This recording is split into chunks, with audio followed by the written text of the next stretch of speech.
Coming up on the Stifel Snow Show, we're bringing you some of the biggest stories in snow sports. Moving right along now with 99 career World Cup victories, we'll show you why Mikaela Shiffrin's road to 100 has taken an injury break. We'll follow three-time Olympic medalist Jessie Diggins from Finland to Norway, proving that glitter and grit can coexist in sparkling harmony. And we'll hear from Alex Hall, the Olympic champion who is keeping his loyal freeski followers restless for more.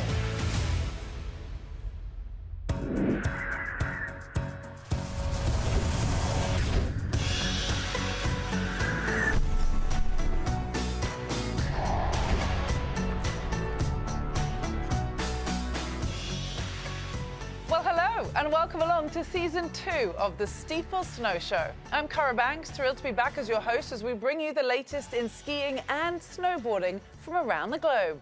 Now, 2024 may be winding down, but the White Circus is ramping up as the 2024-25 World Cup is underway. So where have the US ski and snowboard team been competing recently? Well, snowboarders and halfpipe free skiers have been out east in Secret Garden, China. Buckle up for a bumpy ride. The Moguls team was in Idre Fjäll, Sweden, while cross-country crossed through Lillehammer, Norway.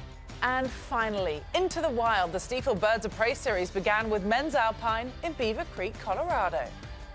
But first, let's show you what happened 2 weeks ago. The skiing world was setting up for the possibility of history on home snow, as Mikaela Shiffrin seemed to be charging towards her 100th World Cup victory.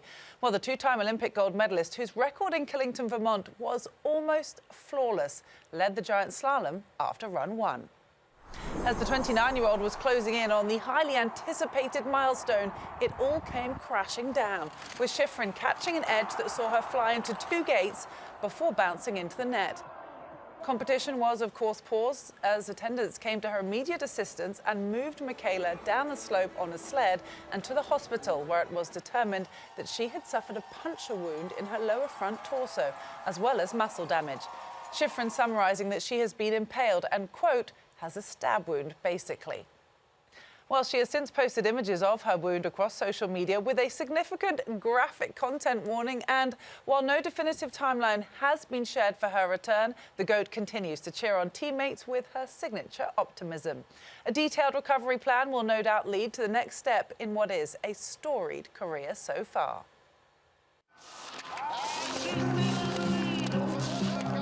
I remember my first World Cup victory in Ore. And Shiffrin, let's go! Good man, Lord, look at the lead! The feeling was just like astounding. Youngest American ever to win a World Cup. Something tells me there's more of that to come.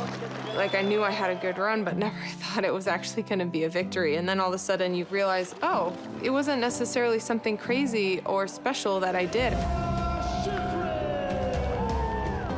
It was like I opened up a box of secrets and realized there's actually no secret. I think I realized that I could rely on good skiing, and that would be my guiding star for the rest of my career. There are moments that stick out in a lot of races.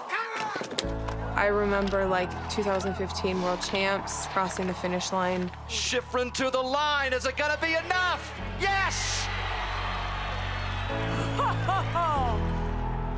Just the crowd and the sun and the vibe of being home, which is just a rarity in our sport for the Americans. And there it is, victory number 80 for Mikaela Shiffrin. And Semmering, the only reason I remember it was number 80 was because Paula was there and we were on the podium together. 80! That was like one of the greatest experiences I've had in my ski racing career. And another milestone for Mikaela Shiffrin. Those kind of moments, when you're surrounded with your closest friends or your family or teammates, that's what helps me sort of conceptualize some of the numbers. Skiing into alpine immortality, Mikaela Shiffrin, the greatest of all time. We're aware of the records and all of those things, and we all kind of have this in the peripheral vision. But when we're doing our work on the hill, it's always focused on the turns and repetition and practice. It's World Cup win number 90, and the march through alpine history continues for Mikaela Shiffrin. I guess it probably sounds so, like, innocent. Way to go, Kayla! But it really is just purely working on improving in the sport. And it is victory number 99 for Mikaela Shiffrin. I don't really understand how the hell I have 99 World Cup. Like, I haven't really wrapped my head around it.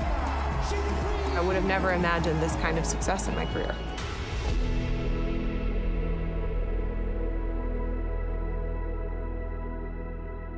Truly making it count from 1 to 99. 2024 was a year to remember for Mikaela Shiffrin, both on and off the slopes. She started the off-season announcing her engagement to longtime boyfriend and fellow alpine skier from Norway, Alex Amott Kilde. The couple were featured in Vogue Scandinavia, showcasing some slower moments away from the slopes. Then it was off to the Paris Olympics, where Mikaela continued to dominate as a spectator and superfan. Post-Olympics, she traded her signature skis for stilettos, strutting her stuff amidst New York Fashion Week. As the snow melted away last season, the winningest alpine skier of all time enjoyed a spectacular summer, which all culminated with September's Stifel fundraiser and an appropriate 80s après-ski themed party. It's been, I think, 9 years that I've been coming to this event in St. Louis. Ron always puts on such a wonderful, fun party, and it's a really amazing way to kick off the season. Raising $1 million, it's huge. Ron, we're so grateful for your support and continuing to allow us to chase our dreams and bring home gold. Well, after the break, we'll head to Beaver Creek, Colorado, and to the iconic Birds of Prey that has been a stalwart of the World Cup circuit for 27 years. We'll show you what happened when the men visited last weekend.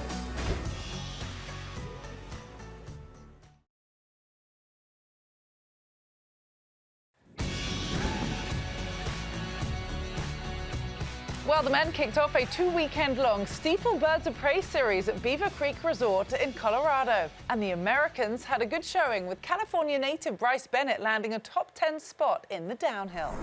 Calling it, quote, one of the most difficult Beaver Creek races he'd ever skied, 6'7" speed skier Bryce Bennett felt confident on the terrain-laden course. Maybe with a little extra motivation after revealing the exciting news that he and his wife are expecting a baby in March. Bennett took 6th. An electric crowd arrived for the final day of men's racing, the Stifel Birds of Prey Giant Slalom. River Radamus, who grew up skiing in Beaver Creek, was fresh off a top 10 in Saturday's Super G, but pushed even harder to produce a fiery finish for the home crowd, taking 7th.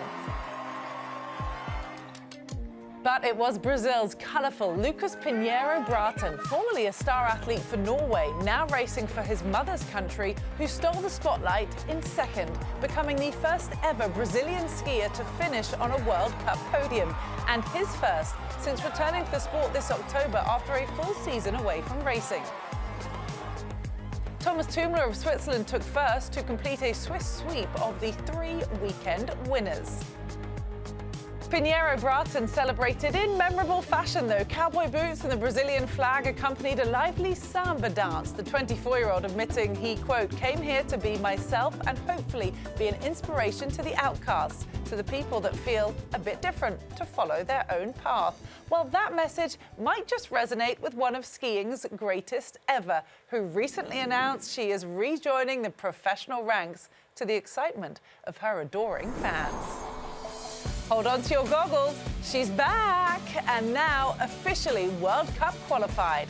Fabulous at 40, with a 2019 retirement now behind her, Lindsey Vonn is positioned to become the 2nd oldest woman on record to race the Alpine World Cup. A successful partial knee replacement elevated her enthusiasm and determination. The 3-time Olympic medalist revealing she is having, quote, so much fun going fast again. And he's also having fun, pushing boundaries on the slopes time and time again. We'll hear from freeski legend Alex Hall when we come back.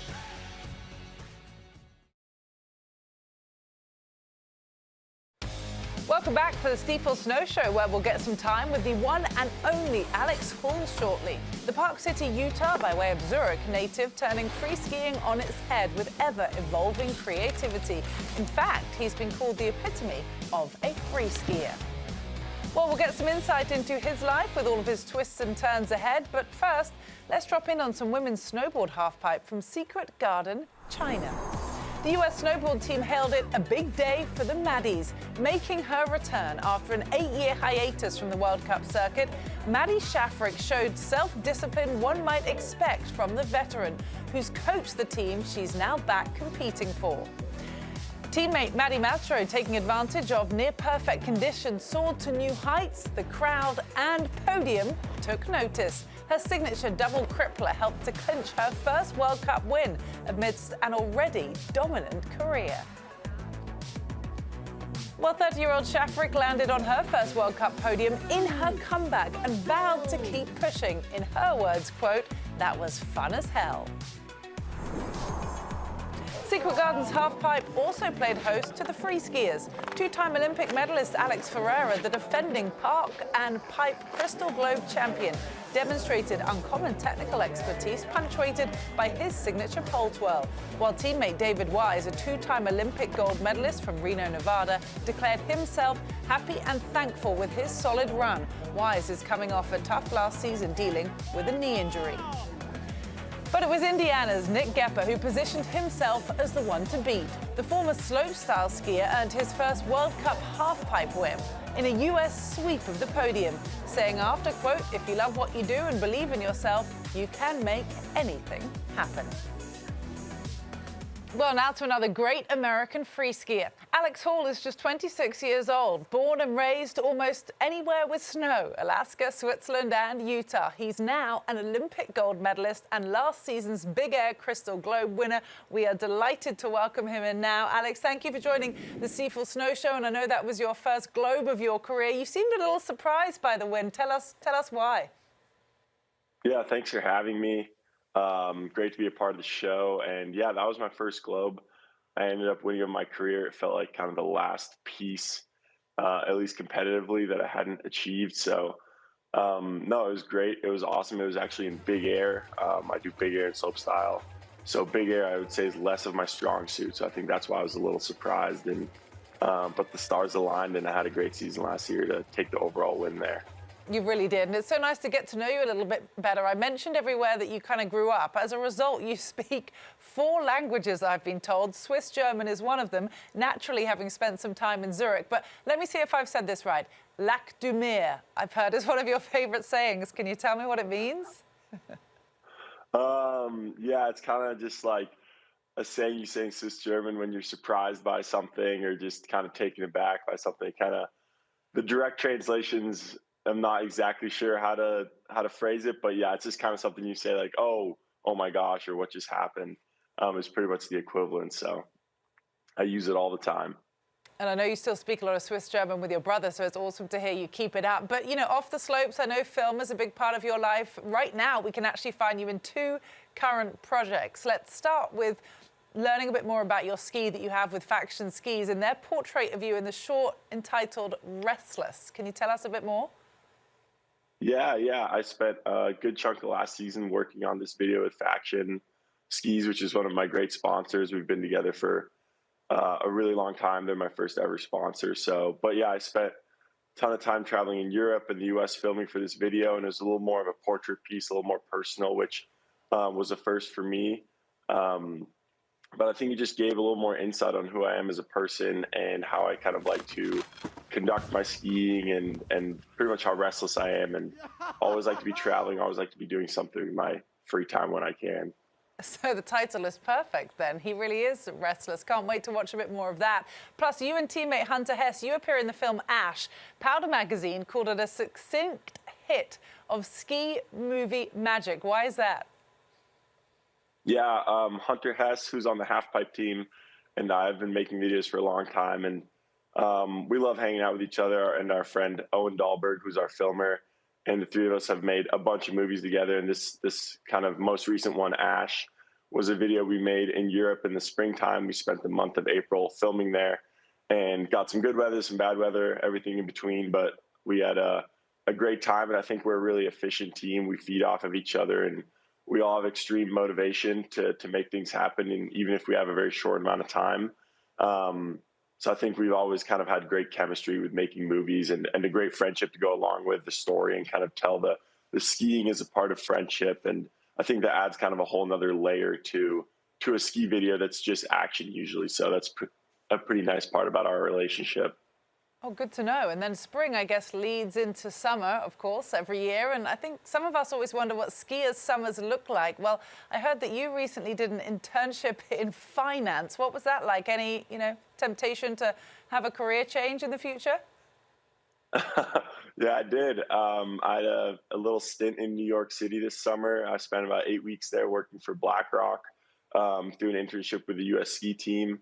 And I pretty much just did it because I was curious to see what it would be like to do something else. I've been a professional skier for a really long time now. So just curiosity drove me. And I always told myself whether the motivation there was that I would just want to ski harder, then that's a fine motivation or a fine takeaway from the experience. But everyone I met there was honestly really great. Great individuals, really inspiring to see how motivated a lot of them are.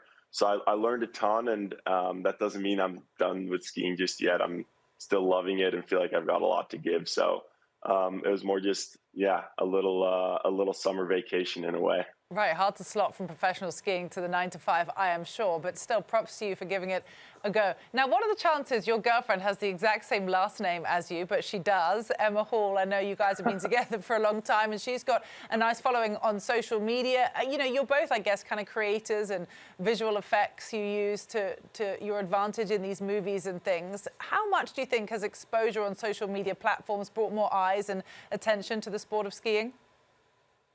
Yeah, she's more famous than I am. So, but yeah, social media is obviously a great tool for exposing our sport to new people who maybe haven't seen free skiing, because it is still a pretty niche sport. But that way you can just reach, those extra eyeballs, and, whether you have a video that maybe goes viral, or it's just a different way to present skiing that's not a competition format, which is really nice. And the short form, I think right now and these days is really taking off. So, yeah, I've had a lot of success with social media, and just pushing new followings and building new relationships with brands has also worked greatly in my favor through that as well. So, well, we'll keep following the Halls, both of you. And thanks for joining us today and speaking to us a little bit about what you get up to off the slopes. Best of luck this season, and we'll continue to follow you and look forward to 2026 Milano Cortina. I'm sure you can't wait. We'll be watching, Alex.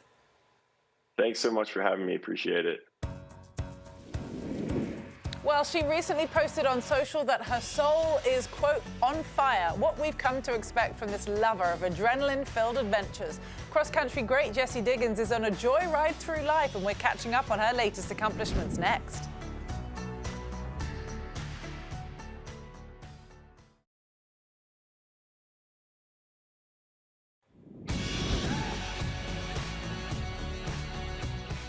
All that glitters is Jessie Diggins, the Afton, Minnesota native who was the overall World Cup winner last season for the second time in her career, is back for more. Age 33, she is already the most decorated American cross-country skier in history. Not even steep climbs and scorching downhills of the 20-kilometer skate could keep Jessie Diggins from commanding an epic finish in Kurka, Finland. Exuding gratitude and her signature smile, the three-time Olympic medalist claimed her 24th World Cup victory. On to Lillehammer, Norway, and an uber-demanding 20-kilometer skiathlon, which had Diggins looking focused and ready to tackle the grueling course. An uphill battle would not deter the American, who crossed the line in third place for her 73rd career podium. Four-time Olympic gold medalist Teresa Johaug, back from a 2022 retirement and now mum to an 18-month-old daughter, claimed the top spot at home. Meanwhile, another American skier, 2022 Olympian Julia Kern, recently took her social media followers on a POV ride to show just how much speed cross-country athletes attain on course. Building from what she called the, quote, easy training speed up to a pace where she had to protect her skin from the cold and fast air. She doesn't hit top racing speed, which, by the way, can be around 45 miles per hour. Now it's the golden standard, and we think he is too. This Paralympic gold medalist and world champion in para-alpine skiing brings us to Palmer, Alaska, with a tour of his bed and breakfast that he also built himself. Andrew Kurka's talents are endless, and he is our Stifel Spotlight.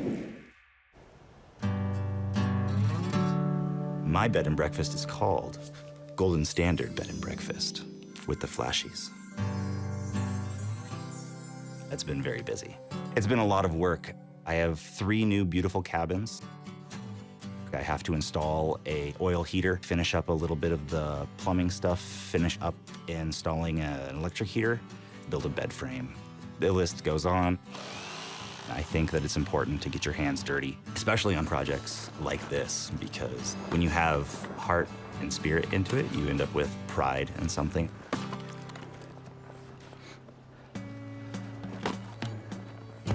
I built this bed and breakfast so that I can introduce people with disabilities into the outside world of Alaska. You know, a lot of people with disabilities don't oftentimes get the opportunity to experience nature. And it's a lot easier for them to experience nature with someone else who has a disability, who has kind of pioneered that area of their lives. I take them flying, I take them fishing, I take them out to go experience life in ways that they never thought would be possible for them anymore. And it's very fulfilling.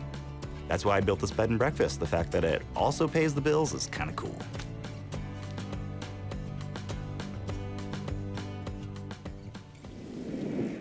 Well, don't forget to mark your calendars to watch the first ever women's downhill on the iconic Birds of Prey course in Beaver Creek. Coverage will be on NBC this Sunday at 4 p.m. Eastern. And the Toyota Grand Prix is nearly upon us with snowboard and freeski halfpipe. Plus, don't forget, episode 2 of the Stifel Snow Show will be on December 21st at 2:30 p.m. Eastern on CNBC. But that is it for this week's edition of the Stifel Snow Show. I'm Cara Banks. Thanks for watching. We'll see you next time.